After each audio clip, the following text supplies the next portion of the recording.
Assalamualaikum warahmatullahi wabarakatuh. Perkenalkan, kami dari kelompok 5 dari mata kuliah Akuntansi Bank kelas A1. Di sini, kami akan membahas materi tentang transaksi import side letter of credit. Sebelumnya, kelompok kami beranggotakan 6 orang. Yang pertama, saya sendiri, Nadia Anissa. Yang kedua, Desti Rara Adlin. Yang ketiga, Azahra Al-Ifwani. Yang keempat, Dea Zukni Humairo.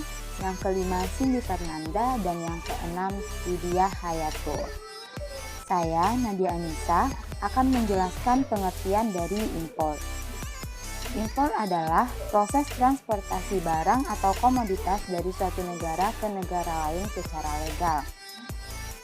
Import barang secara besar umumnya membutuhkan campur tangan dari bea cukai di negara pengirim maupun negara penerima.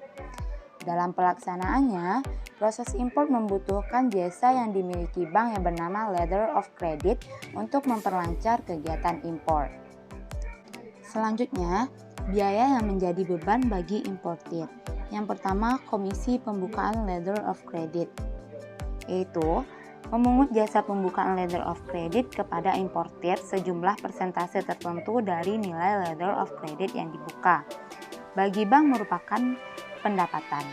Yang kedua, biaya telex atau kawat, merupakan memungut jasa pengiriman letter of credit via telex melalui advising bank kepada importir.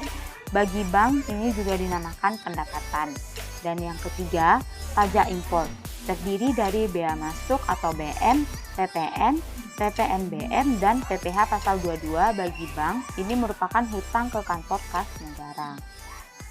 Saya Desti Rara Adlin akan membahas tahapan transaksi import.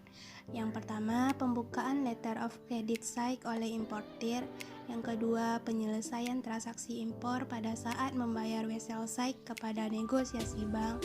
Dan yang ketiga, pembayaran pajak impor oleh importir. Selanjutnya, import letter of credit. Import letter of credit merupakan komitmen bank untuk memfasilitasi transaksi perdagangan internasional nasabah untuk melakukan pembayaran kepada eksportir atau penjual apabila dokumen yang dipresentasikan sesuai dengan persyaratan letter of credit. Pembukaan letter of credit oleh importir dilakukan nasabah melalui bank yang disebut dengan opening bank atau issuing bank. Sedangkan bank eksportir adalah bank pembayaran atau advising bank terhadap barang yang diperdagangkan. Bagi issuing bank yang menerbitkan letter of credit atas permintaan importir, harus mencatat yang pertama kewajiban komitmen untuk letter of credit dengan sifat irrevocable atau tidak bisa dibatalkan sepihak. Yang kedua, kewajiban kontingensi untuk letter of credit reversible atau dapat dibatalkan. Selanjutnya, jenis-jenis letter of credit impor atas dasar cara dan saat pembayarannya. Yang pertama, side letter of credit. Side letter of credit adalah suatu jenis letter of credit yang mana pembayaran dapat dilaksanakan pada saat dokumen diunjukkan pada negosiasi bank. Letter of credit ini mensyaratkan penyerahan kwitansi atau wesel untuk dilampiri dokumen pengapalan. Yang kedua, usance letter of credit. Usance letter of credit adalah suatu jenis letter of credit yang mana pembayarannya kepada eksportir dilaksanakan di kemudian hari, yaitu beberapa hari setelah barang dikapalkan. Letter of credit ini mensyaratkan penyerahan wesel berjangka dilampiri dengan dokumen pengapalan. Saya Azahra Al-Ifwani akan menjelaskan mengenai syarat pembukaan import letter of credit. Apa-apa saja syaratnya? Pertama, importir memiliki SIUP, PDP, NPWP, angka pengenalan impor atau API, dan API terbatas atau AP. Kedua, memiliki plafon atau line pembukaan letter of credit. Ketiga, mengisi formulir pembukaan letter of credit dan memenuhi syarat-syarat umum pembukaan letter of credit. Nah, untuk manfaat menggunakan jasa pelayanan letter of credit import, yaitu pertama, memperlancar dan memberikan rasa aman bagi importir di mana pembayaran ke luar negeri atau beneficiary hanya dilakukan setelah eksportir menyerahkan dokumen sesuai persyaratan yang diminta importir kepada bank. Bank akan memeriksa dokumen impor yang diterimanya. Kedua, apabila memperoleh fasilitas impor dari bank, importir tidak harus perlu menyediakan keseluruhan dana atau biasanya persentase tertentu saja sampai barang impor tiba untuk ditebus. Ketiga, importir dapat menggunakan hak pemilikan atas dokumen sesuai syarat letter of credit untuk memperoleh pembiayaan kembali. Dan terakhir, importir merasa terjamin bahwa bank akan dapat menolak pembayaran kepada eksportir kecuali jika eksportir telah tidak memenuhi persyaratan yang diminta importir seperti yang ditentukan di syarat tertera dalam letter of credit. Saya Dia Zugni Humaira akan menjelaskan letter of credit. Surat kredit atau letter of credit disingkat dengan LC atau LOC adalah sebuah cara pembayaran internasional yang memungkinkan eksportir menerima pembayaran tanpa menunggu berita dari luar negeri setelah barang dan berkas dokumen dikirimkan ke luar negeri kepada pemesan atau importir dan akan memudahkan pihak-pihak yang berada di dalamnya. Kemudian syarat letter of credit. Yang pertama, syarat dari letter of credit itu adalah bill of lading atau airway bill. Dokumen yang pertama ini adalah tanda bukti bahwa barang telah diberangkatkan dari negara asal. Selain membuktikan barang telah dikirim, bill of lading juga berguna untuk membuktikan kepemilikan barang yang telah dikirimkan. Yang kedua, faktur tagihan. Faktur ini berisi nama dan juga harga barang yang dikirim oleh eksportir. Dokumen ini juga dapat dipakai sebagai bukti transaksi yang sah. Saya Cindy Fernanda akan menjelaskan mengenai syarat letter of credit. Untuk yang nomor 3-nya asuransi, yaitu barang yang dikirim ke luar negeri harus diasuransikan. Asuransi ini berguna untuk menjamin keselamatan barang sampai ke tujuan. Dan apabila terjadi kerusakan atau kehilangan barang di sepanjang perjalanan, kerugiannya akan ditanggung oleh pihak asuransi. Nah, yang keempat, packing list. Untuk packing list, dokumen ini biasanya diterbitkan untuk pengiriman barang dalam jumlah besar. Seperti namanya, packing list memuat barang apa saja yang termasuk dalam sebuah kontainer ketika akan dikirimkan.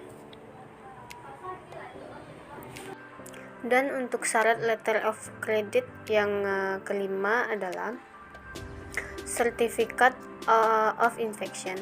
Sebelum keberangkatan barang ke luar negeri, barang harus melewati bagian pemeriksaan terlebih dahulu. Dan apabila barang itu lolos, pengiriman akan menerima dokumen berupa Certificate of Inspection. Saya Widya Hayatul akan melanjutkan materi selanjutnya, yaitu pelaku letter of credit. Pelaku dari letter of credit yang pertama yaitu aplikan atau pemohon kredit. Aplikan atau pemohon kredit adalah importir atau pembeli yang mengajukan aplikasi letter of credit. Pelaku yang kedua yaitu beneficiary, adalah eksportir atau penjual yang menerima letter of credit.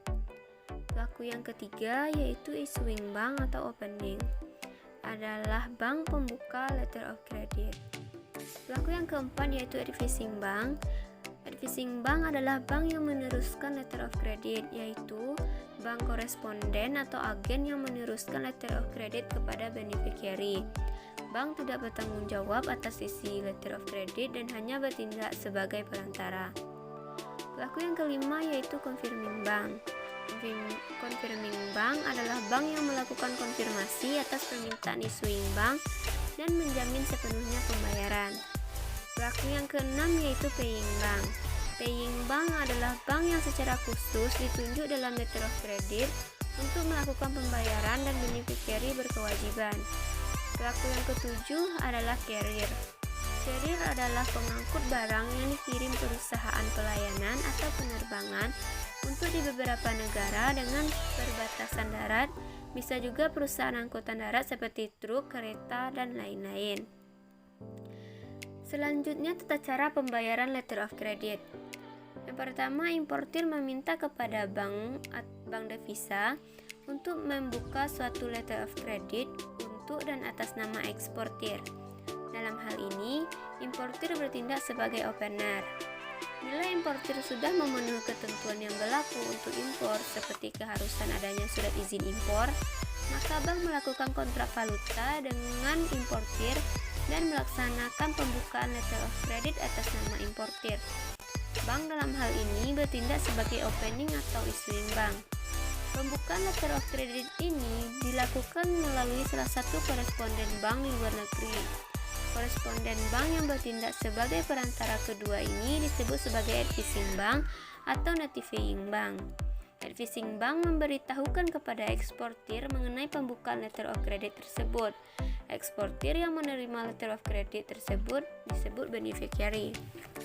Selanjutnya yang kedua, eksportir menyerahkan barang ke carrier. Sebagai gantinya, eksportir akan mendapatkan bill of lading.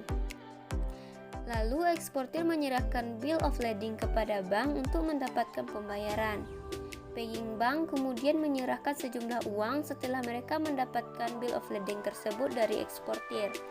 Bill of lading tersebut kemudian diberikan kepada importir. Lalu terakhir, importir akan menyerahkan bill of lading kepada carrier untuk ditukarkan dengan barang yang dikirimkan oleh eksportir. Baiklah, saya Cindy Fernanda, perwakilan dari teman-teman kelompok 5 mengucapkan terima kasih atas perhatiannya. Apabila ada kesalahan, kami mohon maaf. Assalamualaikum warahmatullahi wabarakatuh.